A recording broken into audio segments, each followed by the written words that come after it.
We're short on time, but big on tech ideas. My name is Kathy Jenkins, and I will be your host for this show. I'm a music teacher from Wheelersburg, Ohio, and I'm currently working on my master's degree in classroom technology from Bowling Green State University. I'm creating this video series as part of my final capstone presentation and hope that educators will get a better grasp of technology and utilize it as an excellent tool in the classroom in just a few minutes of time. In today's quick episode, we're focusing on Google Classroom. Now, I know a lot of you already use Google Classroom, but I want this to encourage those of you who do not currently use Google Classroom or need help using it more. We'll provide 4 practical tips to integrate it into your classroom in just a few minutes, saving you time and boosting student learning.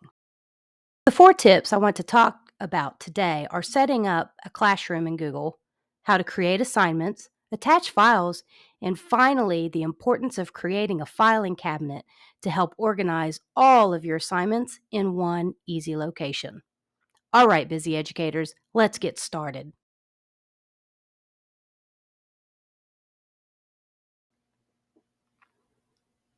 First off, Google Classroom is a free online platform that helps teachers and students share files, communicate, and create and grade assignments.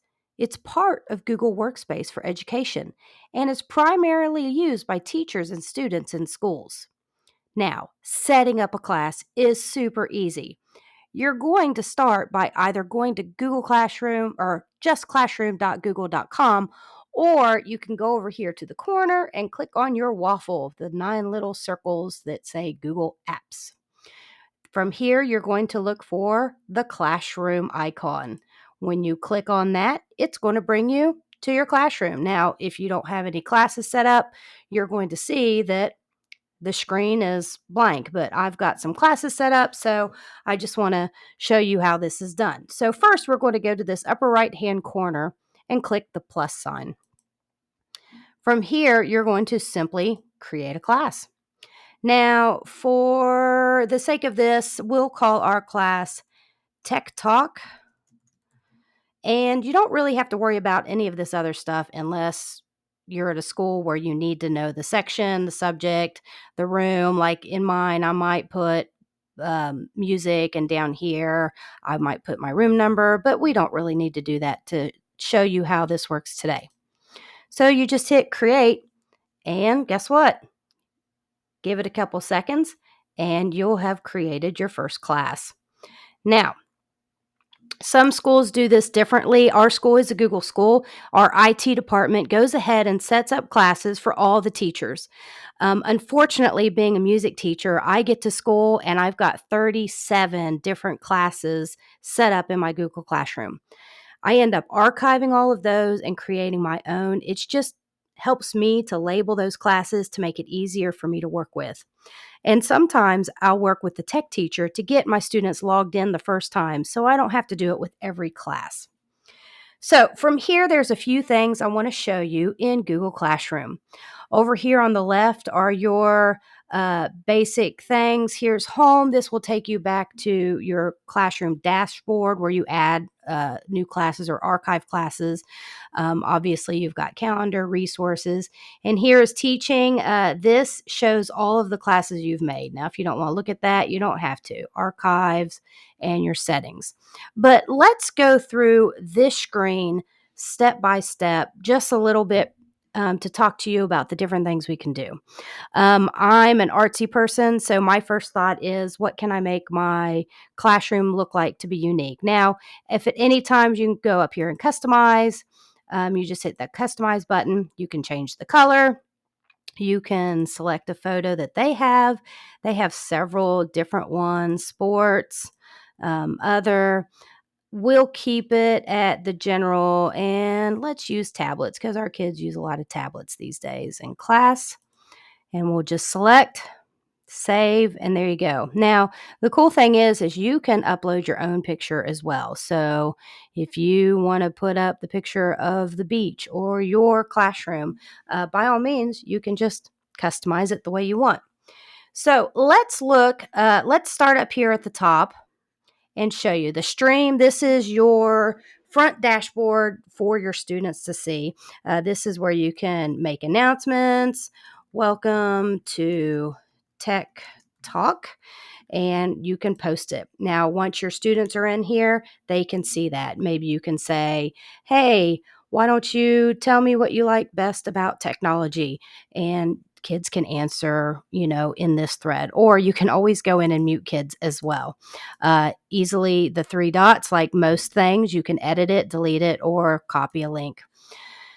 When we look down through here, you have quick links. You can add links on your pages that you want kids to maybe go to frequently. Maybe it's a curriculum game or something of that sort. You can add that in here. It's a great little addition. When we were in COVID and we need to do Google Meets with kids, there's an easy way to generate links here. Now, down here it says the class code. Now, if I click this display box, it's going to pop up there. Google likes to use numbers and lowercase letters. Something I have to point out to my kids every time if they're punching in the code to join your class, to let them know that this is a lowercase L and not a capital I there in the middle, 5DL R423. Or you can also copy the class link invite and send it out in an email. And you can also reset it and create a different class code if you really don't like that one. You can put upcoming, when you put in assignments, the upcoming assignments will pop up here for students to look at as well. Let's see here. From here, let's go to the next tab. So that's your stream. And now let's go to classwork. Classwork is, this is where you're going to create assignments, and it helps keep all your work in one location. We'll talk about this more in my second point. Now, people, this is simply lets you see who's joined your class. You can also create a co-teacher to work with. Simply create the plus sign here, and you can invite other educators and other teachers, maybe a friend that you are working on a project with and you want them to be part of this. Grades, that's a very simple, that's where all your grades are going to pop up. They're pretty self-explanatory, but here you'll see all of your students who have joined the class, their assignments, and easy to click to add their assignments. You can reply to them individually. You can have a student resubmit their assignment if necessary, and everything else there. So this is the main beginning part of setting up a classroom. Now, obviously, I can go a lot more into detail, but you know what? We're busy educators and short on time. So this is the basic setup for creating a Google Classroom.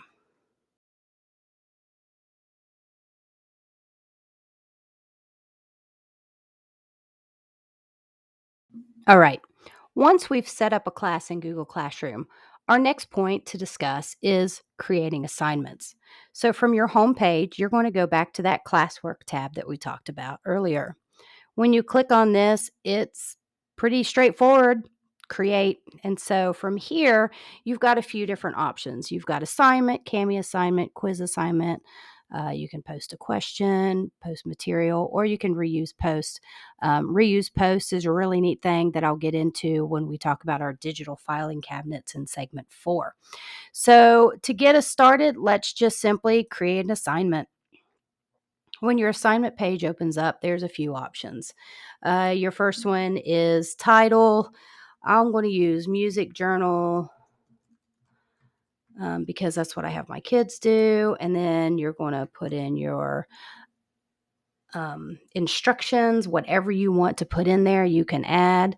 One of the things that is really neat here is that everything is just so straightforward that that's why I love Google products so much. So you put in your information here, and then over here to the right, you're going to choose which class. Now, the cool thing is you can give it to all your classes. You can give it to only one of your classes. We'll keep ours at Tech Talk. But when I have 6 classes of 5th graders, I can click on every 5th grade class and assign it to everybody all at the same time. or I can even schedule it, which we'll talk about in just a moment. Let's see here. You can create a due date for it, or no due date. Topic. This is where you can kind of file it under something. So if you wanted to create a topic for it and call it music journals, and maybe you have a part one, part two, part three, part four, that would be a good place to create the label of topic. Below here is your grading. You can choose how many points it's worth. You can change it to 20 points. You can make it ungraded. You can set all this stuff up. You can add a rubric for what you're looking for, especially if you've got students that are supposed to be writing papers or giving an opinion to their answer and things like that. I don't really want to go into much detail on the attachments because we're going to talk about that here in our next segment. But before we finish up just the assignment part, I can go up here to the top right corner and just hit assign and it'll assign it, or I can click the arrow and I can schedule when it's assigned. So let's say this class doesn't meet for a couple more days. I can hit this schedule button and I can pick the day and the time, and it will let me schedule it for then. I have a different group of kids every day. So I might set up my lesson on Monday morning, but I can go through each individual class Tuesday through Friday and set theirs up to not post until right before their class starts so they don't get a head start on their assignment.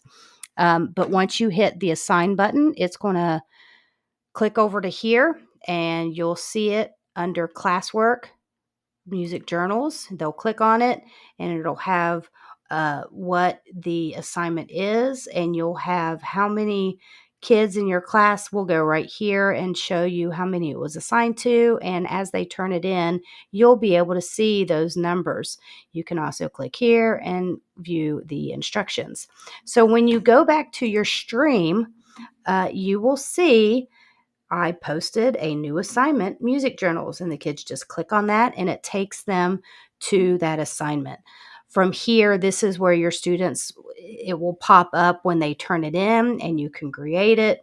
You can grade it. You can accept your submissions. You can say, I'm not accepting submissions right now.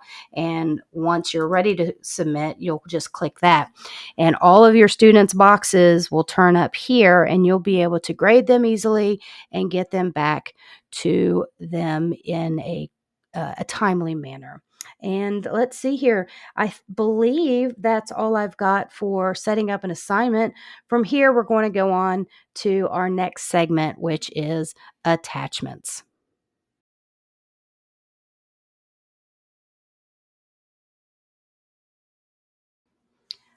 All right, let's go back to our assignment. And now let's talk about attachments. From this screen, you've got your assignment up. That's our music journals that we talked about earlier. And I'm going to go down here to attach. Now, a lot of us have things in our Google Drive. Matter of fact, that's where I'm going to put my journals. So here's my journals, and I'm going to add them in. And it's going to show up underneath of your instructions. Now, from here, there's a couple things you need to know. Right next to it, it says students can view file. This is where you have to be careful. Now, students viewing file means that they cannot edit a document. So what you're going to do is you're going to click on this because it is an assignment and they're supposed to fill in the blanks on this journal.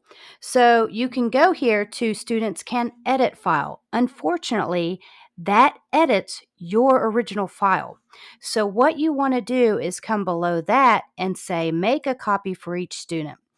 When you click on this option, Google automatically creates a copy of this attachment for each student. So when it comes back in your Google Drive, you will see all these individual copies and it will have the students' names attached to it. So you'll know exactly whose it is.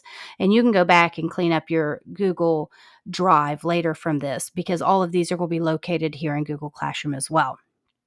So you always want to make sure. Now, to make a copy for each student, you have to have students assigned to that class. So they have to have joined your class. I had to actually go into another classroom where I had kids already set up and joined into my class. If not, the make a copy for each student does not show up.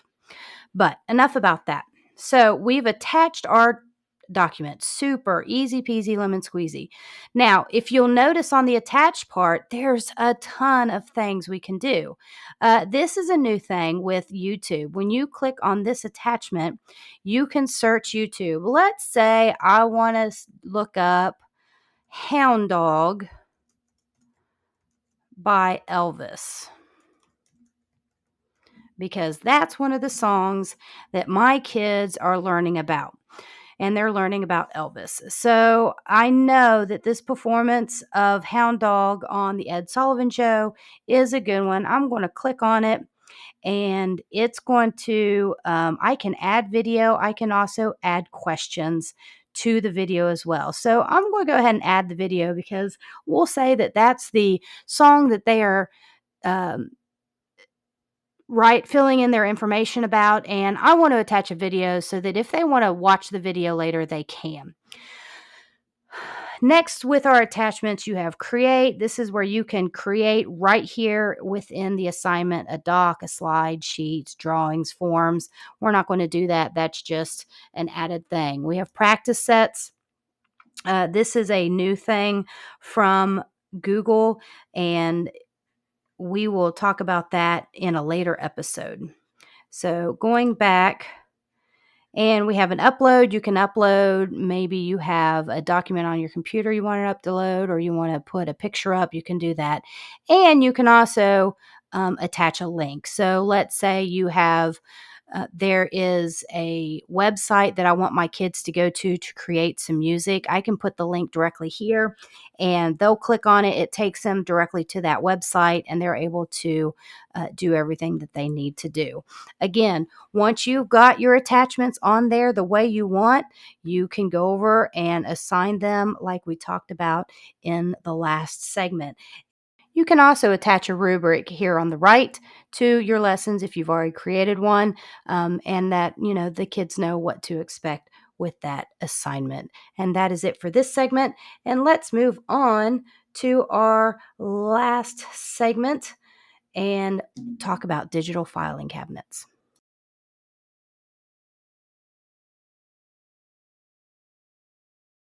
All right, here we are on our final segment of this first episode of Tech Talk. This is one of my favorite things that I've discovered in the last year. I always struggled with organization within Google Classroom since COVID, because I'm uploading all these assignments, and then the next year I was like, hey, I really like this assignment, and then I can't find it because my Google Drive is a hot mess. So I had a friend help me out with this, and I watched a couple videos, and I'm telling you, to me, this was a game changer, the way I organize my stuff. So it's called a digital filing cabinet. All this is a place for you to organize all of your assignments that you have ever given in Google Classroom. And you can always go and edit it, and you can always go and change the original assignment. But this is just a place where I can go and find it super easy. Now, for this, you'll have to create a new classroom. So just like earlier, you hit the plus sign, and I titled it Filing Cabinet. So that way I know exactly what's in it. You don't have to worry about the class code, because you're not going to have any students for it. This is simply a classroom that you're creating for yourself, and it's just going to be a holding place for all your files. So let's go back to our Tech Talk class, and we're going to go to classwork and create a new assignment. Now, this time you're going to go down to reuse post. Now, from here, you're going to search for your filing cabinet. And from your filing cabinet, you're going to see what's in it. Now, let's talk a minute about how you fill your filing cabinet. So you're going to go to your filing cabinet class, and you're going to go to classwork, and you're going to create, and you're going to reuse a post. So this is where you might have to search. You can pick a class. So we just did Tech Talk, and we just created that assignment called Music Journals. So I want to save that so it's so much easier to upload to the next year. So I'm going to take this and I'm going to reuse it. So it's going to pop up in my filing cabinet just like we're uploading an assignment. Everything is done for me. I might have to attach a file like we did earlier. And then what we're going to do is we're not going to worry about due dates. We're not going to, unless you want to do a topic, you don't have to worry about it. You don't really have to do anything. You can set up your points and everything. And when you hit assign, it's automatically going to go here in your filing cabinet. So when I go to another class, we'll go back to our Tech Talk, and I want to go to create a new assignment. We're going to reuse. We're going to go to that filing cabinet. I'm actually going to go to my other filing cabinet because it has a lot of stuff in it. And you're going to see all of my lessons that I have ever posted, because when I upload a new assignment in one of my classes for the year, I immediately go to my filing cabinet and reuse that assignment and put it under whatever topic I need to so that it's always there. And you can see here I've got things that were uploaded from August of 2023. That's when I created this one, October, November. Every time I created a new assignment, I uploaded it into my filing cabinet right after I assigned it to my first class. And that's what makes this filing cabinet so nice and so handy to have. Now, if I go to my filing cabinet and I have already uploaded all of my lessons, it took me a little bit of time because I had several set up, but now I just add as I go. And I have my topics. I have sub lessons. I have web quests, my Quaver lessons, my music journals are already there. So this fall, when I start my classes back up, when I go to create my new classrooms and create those assignments, I can pull it straight from my filing cabinet. And I don't even have to go to my Google Drive and find all my files to attach, because they're already here and they're already ready to go. All right. And so this is what I love about creating a filing cabinet for your Google Classroom. Every teacher should do this, especially every teacher that is utilizing Google Classroom every day. And I cannot stress it enough. Have you tried using Google Classroom in your classroom? Share your tips and tricks in the comments below. And from time-saving tips to tech breakthroughs, Tech Time for Teachers, making education a breeze. Don't forget, even the most high-tech teacher needs a human touch. So keep on rocking. Until next time.